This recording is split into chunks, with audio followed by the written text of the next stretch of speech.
이런 식으로 경사지다가 살짝 완만해서 이런 부분이 생겨. 맞아요? 네. 경사가 급격하게 변한다. 그래서 뭐라고 하죠? 급격경사. 경사 급변성 이렇게 되는 거예요. 근데 우리나라는 형성된 지 오래된 땅이 얼마 안 된 땅이에요. 되게 오래됐죠. 그럼 이런 경사 급변성이 많을까 적을까? 그래서 우리나라는 선상지 갈 때 상대적으로 좀 약하다. 자, 그럼 이거는 선이 무슨 선이야? 부채처럼 생겨서 돌리는 기계.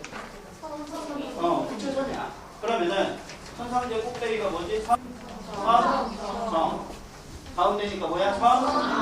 앙. 끝은 단이 되겠죠. 그죠?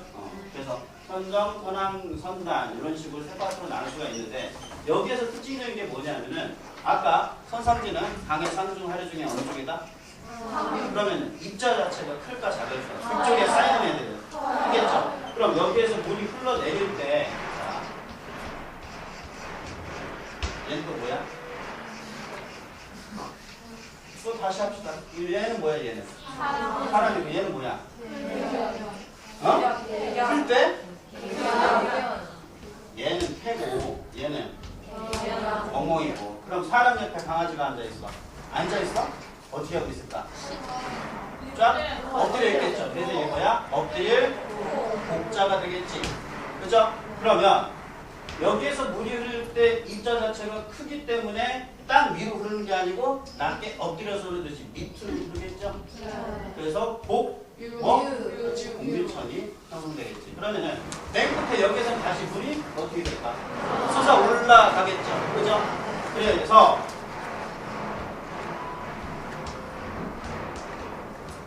요것도 뭘까? 용이야? 얘는 뭐야? 얘는 뭐야? 그러면은 분수가 이렇게 샥 올라가면 껍데기가 하얀색으로 변하죠? 그럼 물이 용소를 치는 이런 거를 표현하는 게 바로 샘천자야.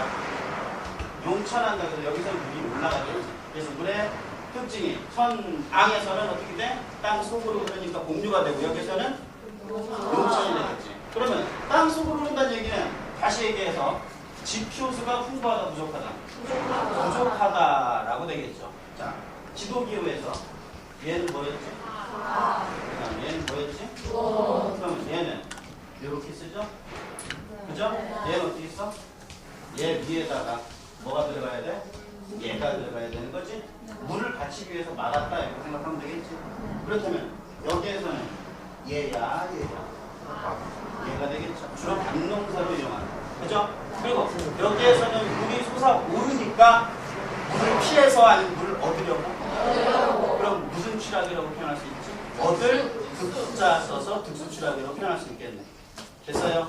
그 다음 범람원 중간 중하류에 나타나게 되는 건데 범람원이라는 건 물이 어떻게 되냐 그냥 흘러가는 거에 흘러 넘치는 거예요. 자 그럼 우리나라에서 선상지 범람원 삼각주가 있는데 이 중에서 발달이 뚜렷한 게 셋 중에 하나 있어. 뭐가 있어? 범람원이겠죠. 왜? 여러분들 지난 중간고사 때 배웠던 것들. 자 우리나라는 1년 내내 비가 골고루 온다? 어떤 계절에? 그래서 6글자로 뭐라고 했었지? 하대 집중 이렇게 됐었죠. 그러니까 여름에 비가 팍 왔을 때 팍 흘러 넘치니까 범람원 형성이 잘 되겠죠. 그죠? 그 다음 범람원을 크게 나눌 때 어디와 어디로 나눌 수가 있죠? 보이시나 글자가 너무 작네요. 자연재방과 배우습지로 나눌 수가 있죠. 아주 단순하시게도 표현해 봅시다. 하천이 흘러요. 흘러 넘치면은 여기에 먼저 쌓이고 그 다음에 여기에 또 쌓이겠죠. 맞아요? 여기에 쌓일 때는 자 흘러 넘치다가 여기 쌓이는 애들은 입자가 큰 애들일까 작은 애들일까? 작은이나 붉은 모래 얘네들. 여기까지 오는 애들은 작은 애들. 이쪽은 뭘 생각하시면 되냐면 비커 안에 지는 그러니까 흙탕물을 막 흔들었다가 가만 놔두면은 한참 지나가면 착 가라앉잖아. 그래서 얘 같은 경우는 약간 어려운 표현으로 하면은 수직 퇴적이 되는 거고 얘는 어떻게 돼? 측면으로 넘어가다가 쌓이니까 측방 퇴적이거든. 얘는 입자가 크니까 아까랑 또 비슷한 개념이야. 선앙에서는 입자가 커서 지표수가 부족했지. 얘는 또 배수가 잘 되겠지. 따라서 동과 밭 중 어떤 거? 밭이 이루어지겠지. 그리고 여기에 집이 또 있어. 근데 아까 선단에서는 물을 얻기 위해서였죠. 하지만 자연재방은 물을 피하기 위해. 그래서 뭐? 피수 취라기 표현할 수가 있겠지. 됐어요. 그 다음 삼각주 같은 경우는 우리나라에 발달이 잘 돼 있어요? 안 돼 있어요? 여러분들은 선택받았죠. 왜? 삼각주가 가깝지. 거기가 어디야? 티베트야지 뭐. 물속 그쪽. 그죠? 근데 우리나라는 삼각주 발달이 미약한 이유가 왜 그렇지? 자, 밀물과 썰물의 차이를 조차라고 한단 말이야. 그게 크면은 강의 하류에 회적 물질을 쌓아놓는 게 아니고 아주 넓게 퍼뜨려 버리죠. 사이즈가 못한다는 얘기야. 그럼 황해안에서는 반드시 절대로 삼각주가 형성될 수가 없겠지. 하지만 동해 쪽은 또 큰 하천이 있어 없어?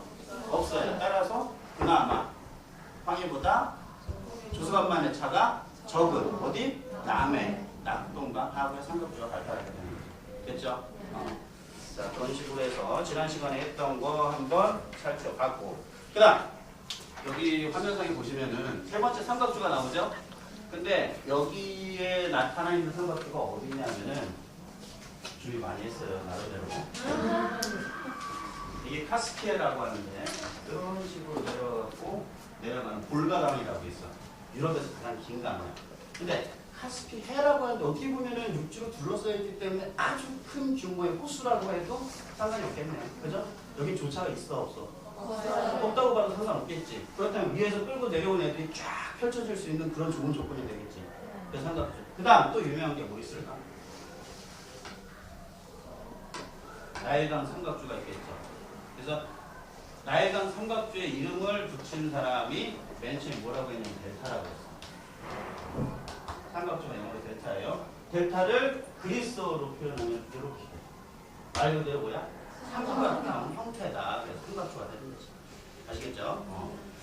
자, 그러면 본격적으로 이번 시간 나가야 되는 문제를 들어가 봅시다. 자, 신생대 성기 경동성 요곡 운동이다 라고 했는데 용어 자체가 조금 어려워요. 신생대, 여기가 신이 무슨 신이야?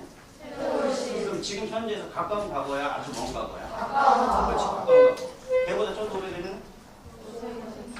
조금 넘어가. 중생대. 더 오래되면은? 더 오래되면 신원생대 이렇게 되는 거지. 그럼 신생대라고 하는 것은 지구 역사를 봤을 때는 우리랑 지금 현재는 아주 가까운 과거에 일어났던 일이다 이거지. 자, 여러분 화면상에 보시는 왼쪽에 조그만 게 우리나라는 형성된 지 땅이 오래됐다 얼마 안 됐다? 오래됐다. 자, 할머니, 할아버지와 여러분들을 비교했을 때 어느 쪽이 여러분들 시간 지나가면 키가 커져? 그래. 벌써 성장하는 멈췄어.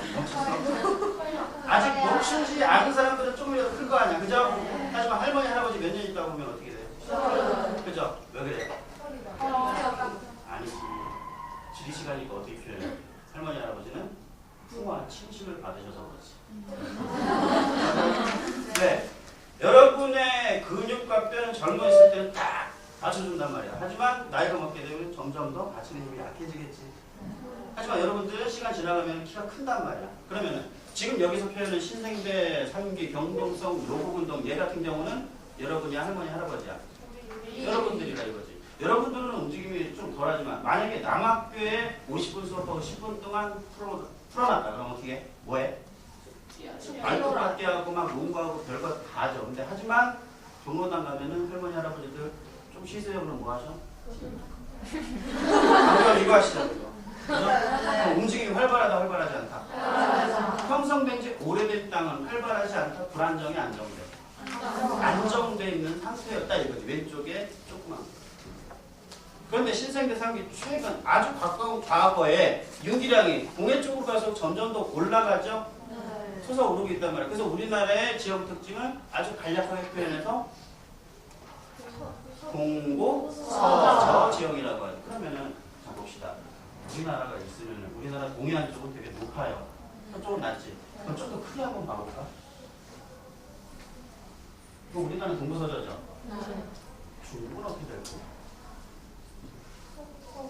서고 동서가 되는 거지. 그럼 우리나라는 주로 사람들이 어느 쪽에 많이 모여 살아? 평야가 발달한 서쪽 아니면 남쪽이겠지. 그럼 중국 인구의 절반 이상은 어디에 살까? 중국의 동해안 일대 다닥다닥 모여 사는 거지. 지역의 영향을 받기 때문에.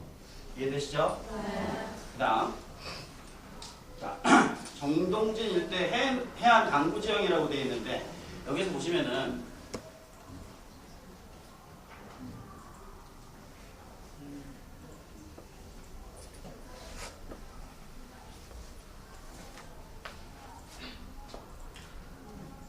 뾰록히 생긴 애도 있죠. 볼록볼록하게 생긴 애도. 얘가 무슨 지록이올까? 해안 절벽? 절벽이라면 그 구성 성분이 흙이야, 바위야? 암석해안을 나타내는 지도 기호예요. 그 다음 A에서 B로 이렇게 선이 가고 있죠. 이걸 아주 단순하게 표현하면은 등고선 일분법 여러분들 다 알고 있잖아. 그죠? 그러면은 A 지점은 상대적으로 높죠? 그러다가 좀 완만해지다가 맨 끝에 B 지점에 암석해안 그 표시가 있잖아. 거기서 갑자기 툭 떨어져 버리지? 그리고 해안선이 여기서 나타나게 되는 거죠? 그럼 해안가에 근처에 있는 계단 모양의 구름. 그래서 얘를 뭐라고 부르는 거지? 해안 당구라고 하는 거지. 그러면 하천 근처에 있으면 어떻게 되는 거고? 하안 당구가 되는 거. 됐죠? 그 다음 자, 해수면 변동 및 지반 윤기에 따른 해안 당구 형성 50도라고 되어 있는데 자, 친절하게 해서 1, 2, 3, 4번 번호를 다 매겨드렸어요. 자, 그러면은 1번에서 보시면 이런 식으로 해서 파도가 계속 때리겠죠? 맞아요? 그럼 때리는 과정에서 조금씩 들어가면은 동굴이 형성되겠지?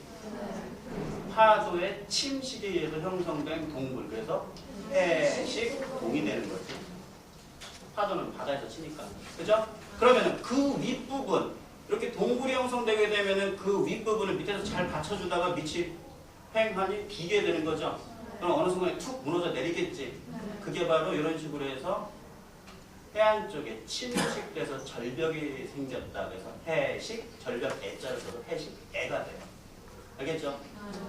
이번에 2번 80대 3번 넘어가야 되는데 이 부분에서 해식애가 되고 80대는 다시 좀 풀어서 설명하면 어떻게 되는 거야? 파도의 침식에 의해서 평평하게 형성된 땅 이렇게 되는 거죠.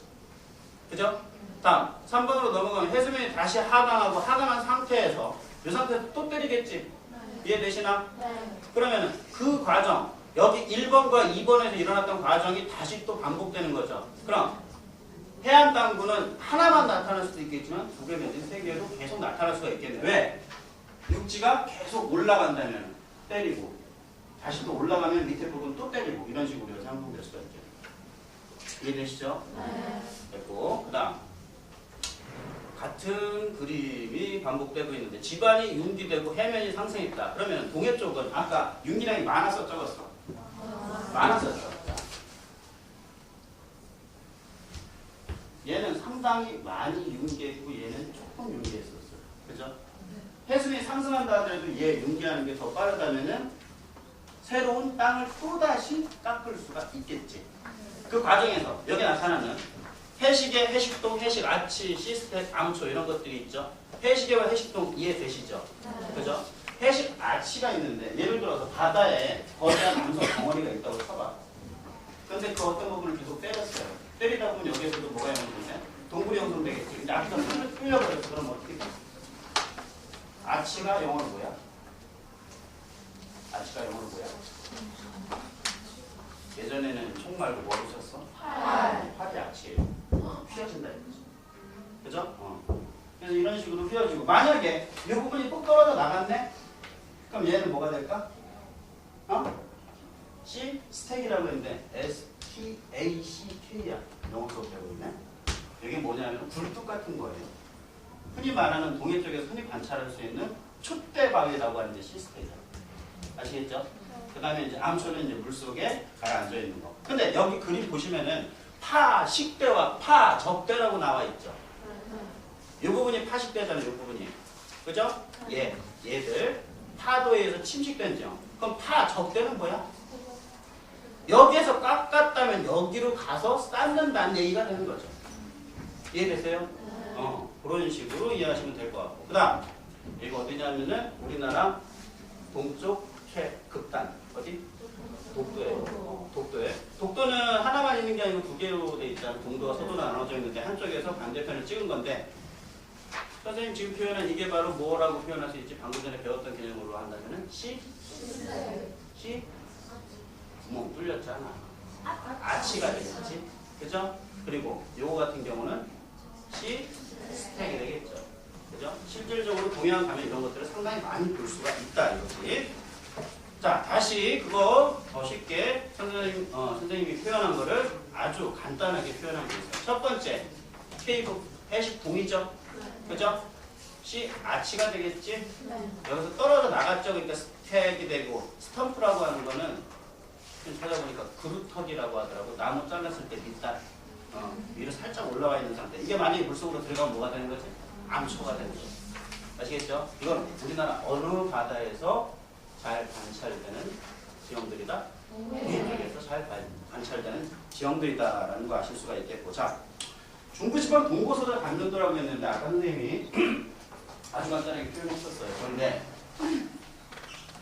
여러분들은 선생님보다 그 교육을 한 단계 더 받았어. 뭘 더 받았을까? 그렇지, 유치원을 나왔잖아. 선생님 어렸을 때 살던 동네 유치원이 없었어요. 안타깝게도. 그런데 친구들이 부르는 노래가 아직까지 기억이 나. 뭐? 바위 돌깨 트려. 뭐야? 무조건 조약돌이야. 바위 돌깨 트려. 조약돌이 어떻게 나와? 돌덩이. 돌덩이 깨트려. 고양이. 조약돌 되게 좋아하는 거야. 돌멩이. 돌멩이 깨트려. 조약돌. 사갈돌 깨트려. 그렇지, 모래 알리 그래죠. 그렇다면 랄랄라 하지 말고 모래 알이란 말이야. 그럼 모래 알이라는 얘기는 동해 쪽에는 뭐가 형성된다는 얘기가 되는 거지? 모래사장 사빈이 형성된다 이렇게 되는 거지. 다시 또 바위돌 깨트려 뭐? 돌덩이. 그 다음 돌멩이. 그 다음 사갈돌. 그 다음 뭐? 모래알. 모래알 다음 뭐였지? 랄랄랄랄랄라 이렇게 되잖아. 맞아요? 랄랄라가 뭐야 그럼?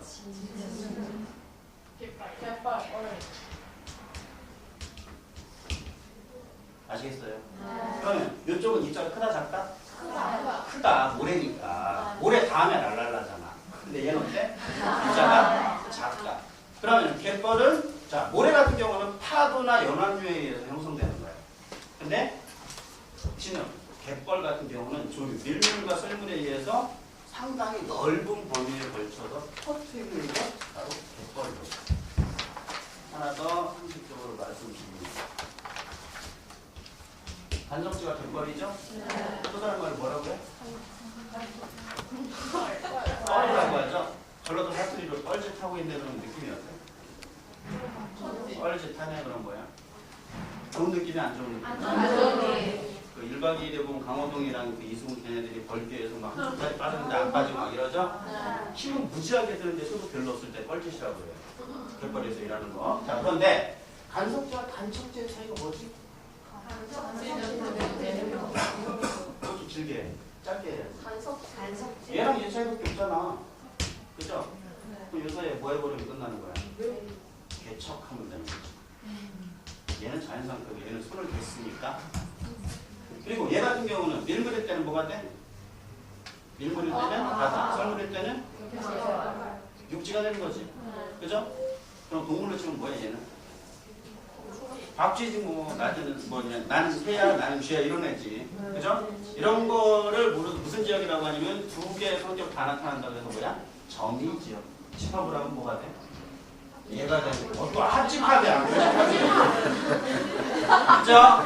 맞아요? 육지의 특성도 나타나고 바다의 특성도 나타나잖아. 그죠? 자, 그러면 간척지 같은 경우는 몇 년 전에 선생님이 중학생 친구들 가르칠 때 잘 써먹었었는데 간척지를 셋으로 나누면 이런 식으로 나눌 수가 있어. 어떤 식으로 나눌까? 농업, 용지. 산업, 용, 진업. 주택, 용, 지 몇 년 전에는 먹혔어요. 자, 여하튼 자 바위돌 깨트려 돌덩이 이 노래를 통해서 황해안과 동해안의 입자 자체가 크다 작다는 딱 확연하게 구분이 되죠. 됐고, 그다음 황해안과 동해안 비교를 봅시다. 자, 일단은 여러분들 황해안은 좀 해안선이 되게 복잡하지? 동해안은 단순하죠? 아주 쉽게 죽을 때까지 안 까먹게 해드릴게요. 까먹으면 갈 수 없고.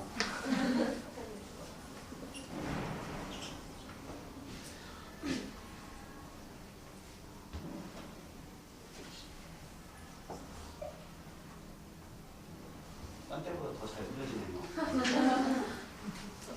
딱 한 번 보여드릴게요. 딱 한 번. 딱 한 번 보여드렸을 때 여러분들이 딱 감 온다 그러면 된 거고 방금 구현 설명을 해야 돼요. 해안선이 좀 복잡하게 좀 단순한 이유는 혹시 왔어? 안 왔어? 힌트. 산맥의 방향이 해안선과 나란하니까 옆구리 때리면 단순하게 깎이겠죠. 맞아요? 하지만 얘는 이런 식으로 되잖아. 그러면은 이쪽 해안을 크게 하면은 발가락이 나오겠죠. 맞죠? 물에 의해서 이런 식으로 아주 복잡하게 된 해안을 무슨 식 해안이라고 한다? 관련된 거 하나 더 설명해 드리면은 얘가 노르웨이야. 노르웨이는 북쪽의 길이라는 뜻이죠. 단순하게 북쪽 동네야. 근데 얘는 이렇게 생겨먹은 나라가 노르웨이인데 이렇게 해서 나누는 얘가 미국이죠? 사이즈로 치면 20배가 훨씬 더 커. 미국이. 근데 이쪽 해안 선과 이쪽 해안 선 어느 쪽이 더 길까? 노르웨이. 질문하는 거 보니까 노르웨이겠지. 왜요? 북쪽이라고 했지? 얘는 그럼 하천일까?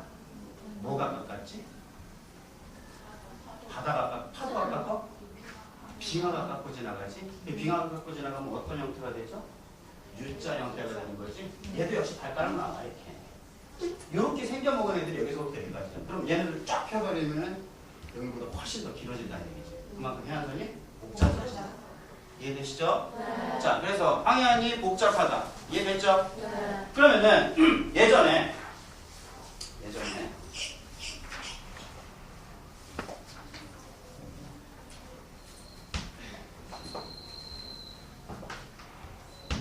해수면이 이렇게 지금보다 낮은 때가 있었지. 지구가 추울 때, 더울 때. 아직도 헷갈리면 안 돼요. 왜 그래? 추울 때지. 다시 지금은 해수면이 어떻게 돼요? 높아졌죠? 그럼 예전에 해수면이 낮았을 때는 얘네들을 그 옛날에 살았던 우리 조상님들은 뭐라고 불렀을까? 어? 얘네들을 산봉우리지. 산맥이 연결돼. 그런데 오늘날은 얘네들을 우리는 뭐라고 부르는 거죠? 그러면은 황해바다에 섬이 많은 이유는 걔네들이 해수면이 상당히 낮았을 때는 산맥으로 연결된 그다지 높지 않은 봉우리들이었는데 지금 섬으로 바뀌었다 이렇게 생각하면 끝나는 거죠. 됐어요? 그다음 조선간만의 잘 크다. 이거 아까 계속 얘기했잖아. 발달한 해안지형은 갯벌이다. 맞아요? 염정과 간척사 하나 빠졌네. 뭐 많이 해? 저번에 그 해안반도 일대에서 그 기름 유출을 사고 났을 때 어떤 사람들 피해 가장 많이 입었지? 양식업 하는 분들 피해 많이 입었지. 양식업도 하나 더 들어가야 되겠지. 그렇다면 자 여러분들 지금 여기에 나와 있는 이 내용들과 반대되는 개념으로 지금 한번 빨리 생각을 해요. 그 다음에 적다. 많다의 반대는 작다가 아니라 적다. 그 다음 조선간만에서는 작다. 발달은 그냥 아까 뭐라고 했죠? 모래, 알로 끝나지. 그럼 뭐야? 갯벌이 아니고 모래 살짝 써서 사빈 이렇게 되는 거지. 그죠? 그리고 아까 정동진 해양당구 설명할 때 이렇게 볼록볼록한 게 이게 무슨 해안이라고 했지? 암석 해안이라고 했지. 거기에 시스테, 시아치 뭐 이런 것들이 많이 나오니까 사람들 그걸 많이 구경하러 가겠지. 방금. 볼까? 여러분들 생각하는 게 맞는지. 이해되세요? 무슨 말인지? 됐고, 그 다음 해안 퇴적지형이라고 했어요. 자, 파랑은 사변을 형성하고 조류는 갯벌을 형성하고 바람은 해안 사구를 형성한다라고 했는데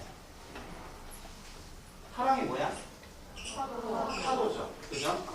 그러면 예를 들어서 해안선이 있어. 해안선에 모래가 쌓여있네. 여름에 해수욕장을 가네. 방금 되면 뭐가 되는 거지 얘는? 빙이 되는 거죠. 근데 이 사빈에 있는 모래가 뒤에 가갖고 이렇게 쌓일 수도 있겠네. 이걸 뭐라고 해? 사구라고 하는 거지. 그럼 여기로 끌고 가는 애는 누굴까? 바람이, 파도가 바람이 끌고 가겠지. 그럼 사구의 형성 원인은 뭐가 되는 거야? 바람이 되는 거고.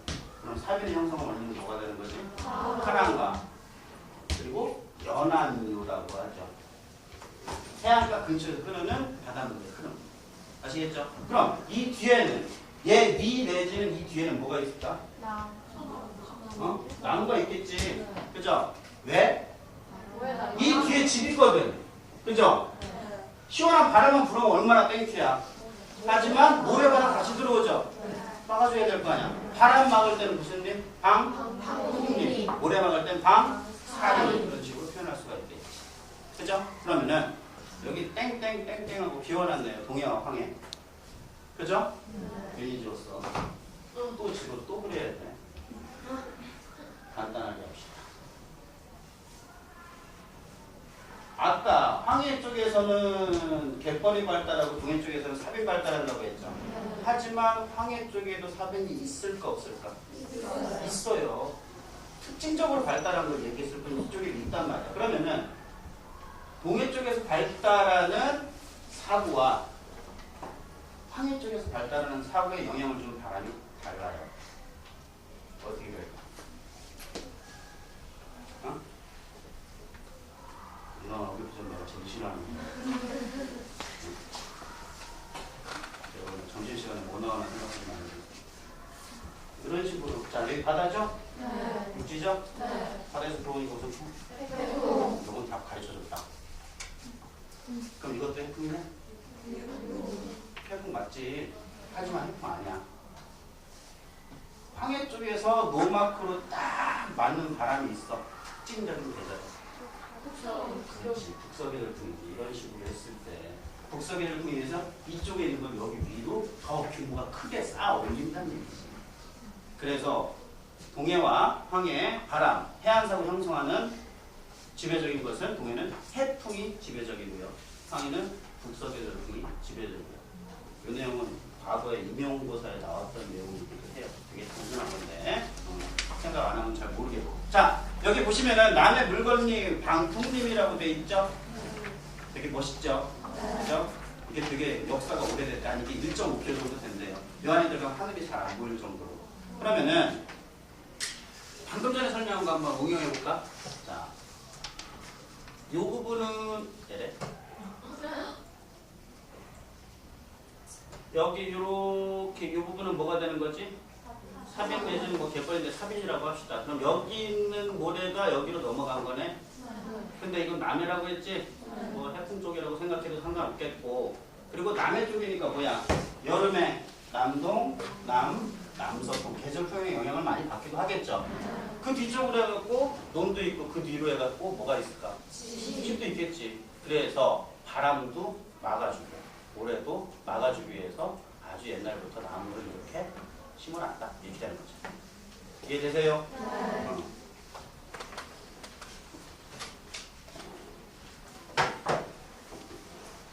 되게 빨리 실행하는 것 같은데 일단은 책을 덮어보시죠.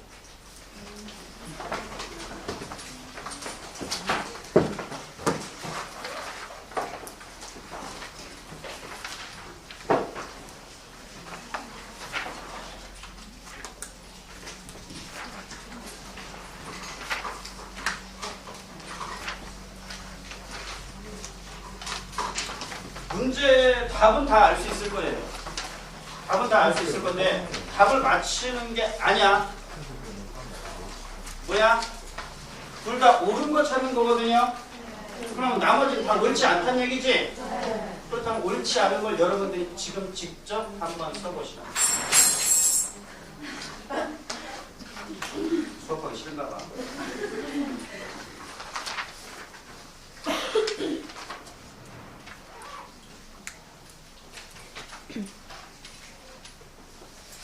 답을 체크하는 거는 1분도 안 걸리겠지만 책을 안 보고 잘못된 부분을 찾는 거는 정정하는 건 조금 시간이 걸리겠죠.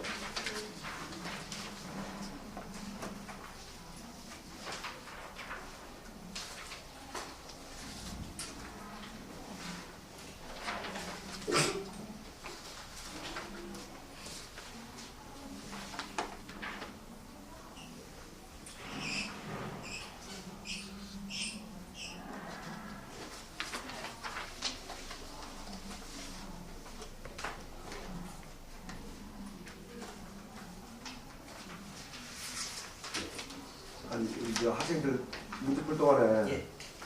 아까 사진 한번 봅시다. 사진. 똑똑하다. 아니 똑똑하게 올려놓으라고 해. 올려놓으라고 합니다. 독도 저 코끼리 아니잖아 저기 오른쪽에 있는 게. 아니 올렸는데 바뀌었던데. 저 독도의 동도 옆에 코끼리가 아이가 저기. 그 저기 올려도 있어. 그런 데도 있어. 근데 제가 인터넷상에서 독도를 해서요. 독도를 쳐서 그 관련된 자료를 근데 독도에 꽃이 많습니다. 꽃이. 꽃이요. 네. 이번 시간 지형 관련된 거라서 꽃까지는 제가 조사를 못했어요. 아니 그런데 의료대 앞에 저큰 스님이 없잖아. 아니 공항에 있는데 그 서쪽에서 어느 방에 서도에 동도 지역이 이게. 아니면 서도가 더 크거든 원래 동도는. 똑똑하세요. 학생들은 문제 야, 푸세요. 먼저 보지 나는 문제 푸세요.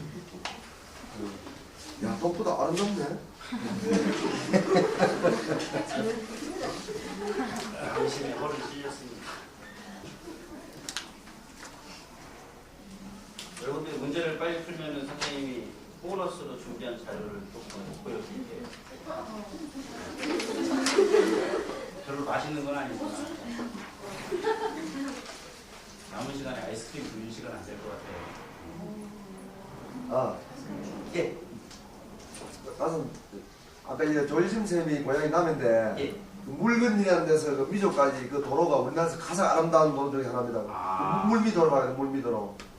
물건에서 미조까지 정말로 나 달리까지 해봤어요. 정말 좋습니다. 언제 한번. 다음에 라이브 한번 하세요. 예. 알겠습니다. 저 뒤쪽으로 독일 나고 있거든요. 아, 독일 나고 있어. 독일 나고. 아, 맞습니다. 아름다워. 정말 좋습니다. 그다지 어렵지 않고 이거 문제라기보다는 이번 시간에 배운 거를 아주 요약해서 정리한 거라고 생각하시면 돼요. 자 봅시다. 형성평가 문제 첫 번째. 황해안과 동해안의 특징적인 지형을 비교한 점이 좀 옳은 것을 고르면이라고 했습니다. 일단 황해안과 동해안 중 조석가만의 차가 큰 곳은 황해안이라고 고치시고 또 동해안은 조석가만의 차가 20에서 30cm 그 정도밖에 안 돼요. 유심히 관찰하지 않으면 잘 모르고. 그 다음 황해안과 동해안 중 갯벌 발달이 두드러진 곳은 당연히 황해안이 되겠죠. 역시 3번 전형적인 리아스식 해안. 리아스식 해안이라고 하는 건 해안선이 어떻다? 그럼 리아스식 해안 밑줄 치시고 난 다음에 복잡한 해안선이라고 표시하시면 더 완벽하겠지. 역시 동해안이 아니고 어디다? 4번은 아까 선생님이 손으로 표현한 거 그거 연상하시면 돼요. 해안선과 나란히 산맥이 달리고 있기 때문에 단조로운 해안선이 나타난다. 그죠? 다음 5번 역시 선생님이 칠판에다가 잠깐 보여드렸던 거예요. 과거 산맥에 일부였던 봉우리들이 해수면 상승으로 이제는 뭐가 됐어? 그래서 섬이 많다. 섬이 많은 바다. 세 글자로 뭐야? 다도해가 되는 거지. 남해나 황해는 다도해라고 표현할 수가 있겠죠. 됐죠? 그 다음 2번 해안 퇴적 지역은 그 형성 원인에 대한 설명으로 옳은 거라고 해서 사비는 아까 사비 모래사장이죠. 모래는 입자가 커 작어. 입자가 큰 애지. 그러니까 상대적으로 자 조류라고 하는 것은 힘이 세지만 입자 작은 거를 아주 멀리 퍼뜨렸던 거고 파도에 의해서 위로 올려졌다라고 했었죠. 기억나시지? 그래서 뭐냐? 조류가 아니고 파랑 또는 연안류 이렇게 표현하셔야 되겠지. 연안류. 그 다음 2번 갯벌은 파랑이 아니고 조류로 바꿔주시면 되겠고 바람에 의해 사빈의 모래를 내륙 방향으로 쌓은 지형을 그 앞에다 뭐가 빠졌지? 해안사고가 되겠죠. 해안사고. 해안 지형에 대해서 설명했습니다. 다음 동해안은 북서계절풍이 아니고 해풍이 지배적이고 황해안은 북서계절풍이 지배적이겠죠. 그죠? 자, 어떻게 정리가 좀 되는 것 같아요? 자, 그럼 그 다음에 준비한 거 오늘에서야 대충했어. 자, 동해선 철도 노선이에요. 얘를 잘 째려보시면은 일단 동해안 쪽에 바싹 붙어서 철도 노선이 건설되어 있다는 걸 아실 수가 있죠. 왼쪽은 현재고 오른쪽은 앞으로 이제 좀 더 보완하는 그런 형태인데 기차 내부 모습 보니까 이렇게 돼 있어. 앞은 좀 낮고 뒤는 좀 높죠? 뒷사람 앞사람 뒤통수 때문에 안 보이면 안 되잖아. 그럼 이건 어떻게 되는 거냐? 이렇게 되는 거지. 아까 보세요. 아까 해안담 갈 때 이런 식으로 해서 이렇게 해서 바다에 섰지. 그럼 기차가 여기 지나가는 거야. 그럼 이쪽에다 창문 만들 필요 있어 없어? 없어요. 없지. 뭘 봐, 벽 보고 갈 거야? 그건 아니잖아. 이쪽 바다를 본다는 게 있어. 이해됐어요? 그래서 옆으로 가는 거지. 옆으로. 먼저 한번 보세요. 그럼 2차 타고 가면서 머릿속에 뭐가 떠올라야 돼? 어? 해안 당구에 형성된 레일을 따라서 우리는 이동하고 있다. 이걸 떠올리셔야 돼요. 무슨 말인지 이해되시나? 그러고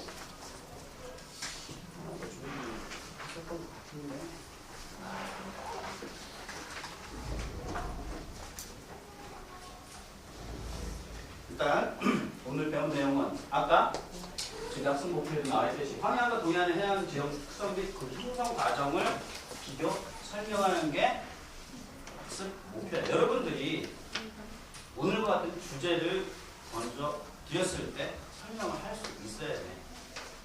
선생님 제일 많이 하는 말이 뭐죠? 지금은? 어떻게 하면 돼? 이해하면 돼. 이해하면 돼. 그죠? 그리고 산 쪽에 갔을 때 갯벌 보면서 머릿속에 어떤 노래를 떠올려? 랄랄라를 떠올리면 되는 거죠. 그죠? 그리고 거기 가면 모래알 떠올리면 되는 거고. 이해되시죠? 자, 예. 모습 끝났으니까 이제 예. 질문 좀 하겠습니다. 예. 아니, 자꾸 동해는 해안선이 단조로운 건 아는데 예. 조차가 적고 하계안 조차가 커서 갯벌이는 예. 왜 이유가 왜 하계안은 조차가 크고 동해안 예. 적습니까? 이유가? 일단 동해 같은 경우는 일본과 우리나라를 이렇게 둘러싸여 있는 내해적 성격을 가지고 있고요. 황해 같은 경우는 대양과 연결되어 있는 일종의 만의 성격을 띠고 있고, 그다음 동해 수심은 상당히 깊죠. 황해는 상당히 여학생이니까 오는 게 몇 킬로 이렇게 먹을 수 없겠지. 예를 들어서 이 친구가 40kg고 이 친구가 80kg야. 난 예를 들었어. 그럼 이 친구 확 당길 수 있어요, 없어요? 있어요. 얘는 내가 갈 수도 있겠죠. 그러면 어느 쪽이 동해죠? 어느 쪽이 동해야? 얘가 80이고 얘가 40이지. 그러면은 밀물과 썰물의 차이는 지구 바로 옆에 붙어 있는 누가 당기는 거지? 발이 당기는 거죠. 그럼 얘는 확 당겼다가 확 밀었다가 이게 가능하지만 얘는 상대적으로 그게 불가능하다. 그래서 조차가 적게 나타나. 제가 알고 있기는 그렇게 알고 있어요. 왜 그 이야기가 안 해주냐고 하니까 앞에 집에서 왜 안 해주냐고. 질문이 나와야지 하는 예. 기차는 예. 포항에서 지금 그 삼척까지는 이쪽이고 이미 영동선 있잖아. 이미 그 열차 있어요. 영동선 가잖아. 예. 탈수 있어요, 그죠? 중동기부터 예. 저거에 건너가 똑같아요. 밑에 이제 포항에서 까지는 나야 돼요. 예. 타버려요. 저도 이거는 못 타봤거든요. 졸업면 그거 한번 타봐야 해봐야 되는데. 오늘 일단 다음 시간은 화산 지형과 카르스트 지형에 대해서 설명하는데 우리나라 화산 지형에 대해서 여러분들 얼마 전에 어디 갔다 왔지? 떠올리시면 되고 카르스트 지형은 일단 석회암 시대야. 석회암은 뭐에 무지하게 약해? 물에 무지하게 약해. 그래서 돌이 녹아. 그래서 코미디언 중에 이용식이라고 있죠? 이용식. 뽀글이야? 뽀식인가? 하여튼 이용식. 용식이 녹을 용자 침식하다. 녹아서 침식된다 이런 뜻이야. 그럼 거꾸로 얘기하면은 석회암은 물이 없다면 엄청나게 오래 버틸 수가 있겠죠. 세계 어떤 나라에서는 죽고 난 다음에 바짝 말리는 나라가 있는데 사람을 이집트의 세계 7대 불가사의 중 하나가 뭐죠? 그게 재료가 석회석이에요. 이유는 미라를 만든다는 얘기는 대기가 상당히 건조하다. 건조하다는 얘기는 석회암이 아주 강한 상태에서 몇 교차면을 할 수 있다 이렇게 되는 거죠. 하지만 거꾸로 동강이라고 들어보셨나? 리프팅 많이 하는 그쪽에 댐을 건설하려고 했었는데 그 근처가 지반이 석회암이야. 실제로 해외에서는 석회암 지대에 댐 건설했다가 그게 어느 순간에 갑자기 무너져서 밑에 하류 쪽에 있는 몇천 명이 순식간에 죽은 경우가 있어요. 실제로. 그래서 저희 개인적으로 생각할 때 그런 지역에 댐 만들었다가는 그런 일이 안 일어난다는 보장이 없지. 그죠? 그와 관련된 내용을 다음 시간에 나가도록 하겠습니다. 자, 오늘 배운 내용 중에 혹시 궁금하다든지 좀 더 설명이 필요하다든지 왜 아빠가 생각하는 거 맞습니까? 예? 스케이트볼 했으면 야 학생들 보는 그 제주도 영암동굴하고 예. 비교를 해야지. 제주도는 스케이트볼 아니야. 영암동굴이야. 자, 이 지하 깊은 곳에서 마그마가 나와요? 네. 흘러요? 자, 예를 들어서 여기까지 흐른다면 이 용암은 뜨거워질까? 상대적으로 차가워질까? 여기까지만 흐른다면 차가워지고 여기까지 흐른다면 뜨거워지겠죠? 온도가 높으면 시커멓게 타겠지? 따라서 제주도는 현무암에다 검으면 고온이야, 고온. 아시겠죠? 그럼 마그마가 대기로 나온 상태에서 멀리까지 흘러갈 수가 있어. 그럼 이 상태에서 나한테 질문하세요. 이 상태에서 이 부분과 이 앞부분과 대기와 만나는 부분, 세 부분 중에 어디가 제일 먼저 식어요? 대기와 만나는 부분이 제일 먼저 식겠고, 그 다음 어디야? 마지막으로 얘가 식겠지. 그럼 흐르고 무한대로 흐를 수는 없잖아. 공급하다가 결국은 멈추겠지. 여기가 바로 용암 동굴이고. 아시겠죠? 그 다음에 석회 동굴은 뭐냐? 거대한 암석 덩어리가 있다고 쳐요. 근데 거기에 보면은 이런 식으로 얘를 또 지도기호로 어떻게 되지? 머핀이라고 얘기하면 어떻게 해? 머핀빵 있죠? 이렇게 생겨나고 이렇게 빵 이렇게 땅. 요거 알맹이 빼고 안에 그 위에서 이렇게 보면은 어떤 식으로 되어 있는 거야? 이렇게 됐겠지. 단면이 이렇게 되는 거죠. 맞죠? 그걸 뭐라고 한다? 돌리네라고 하죠. 돌리네 가운데 뭐 있어? 여러분들 밥 먹고 나서 설거지통에 갖다 놓잖아. 설거지통을 뭐라고 그래? 싱크대. 그래서 물 빠지는 구멍이죠. 그럼 아까 나왔던 거 어떻게 되는 거야? 물 빠지는 구멍이라는 얘기, 너 무슨 선행학습 했냐? 물 빠지는 구멍이 있다는 얘기는 아까 얘기했던 부분이다. 선상지에서 살짝. 무슨 수가 부족해? 노냐 다시야? 이해되시죠? 그럼 지표수 부족하면 거꾸로 뭐가 오를까? 근데 이 석회석은 어떻게 되는 거죠? 물에 녹죠? 그러면 물이 닿는 부분이 상당히 많이 구멍이 생기겠네. 맞아요? 그 상태에서 스며든 물 때문에 위에서 이렇게 꼬록꼬록 자라는 얘가 뭐죠? 종유석이죠? 그죠? 자, 요 밑에서 이렇게 자라려면 송아지 새끼 송아지고, 그리고 말 새끼 망아지고, 대나무 새끼는 뭐야? 죽순이죠. 근데 얘는 돌 새끼네. 그렇죠? 맞아요? 손이 왜 똑똑똑똑 떨어져갖고 계속 자랄 거 아니야? 지들끼리 만날 거 아니야? 그럼 돌기둥이 되겠네? 석신수 이렇게 되겠네.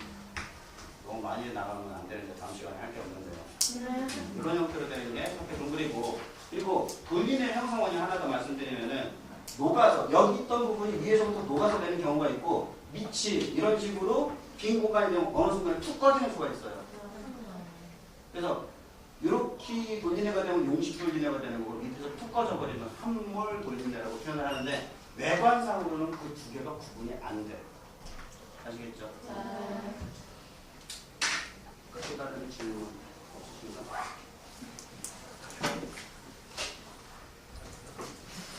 그럼